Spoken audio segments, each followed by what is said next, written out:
әлеуметтік желілерде қалай пост жазу керек, қалай оны тұтынушыға, яғни халыққа ұсынудың тиімді жолдары. Әлеуметтік желі ақиқат пен аңыз. Тақырып осылай аталған семинарда ғаламтор әлемнің пайдасы мен зияны түгел қамтылды.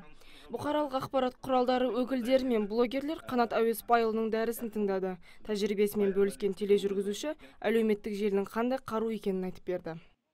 Әлеуметтік желі егер тиімді қолдансаң қазына, тиімсіз қолдансаң, ол жаңағы бір қоғамның дертті тұсын осып тіліп жүретін бір сондай ушық қоғамдағы жағдайларды ушықтырып жүретін бір құрал бола алады. Біз қай жағын пайдаланамыз? Негативті жағын ба, әлде мынандай позитивті жағын пайдаланамыз ба? Әр пайдаланушының өз еркінде. Әр пайдаланушының өз еркі бар. Қалай қолданса да, бірақ шектен шықпаған жөн. Тренингте түрлі ойындар да ойнатылды. 4 топқа бөлінген жастар өзара жарысып белсенділік танытты. Бүгінгі таңда ішкі істер саясатының ұйымдастыруымен өтіп жатқан іс-шара бүгінгі таңда біздің жастардың көңіліне өте шықты, бізге ұнады, өте креативный болды.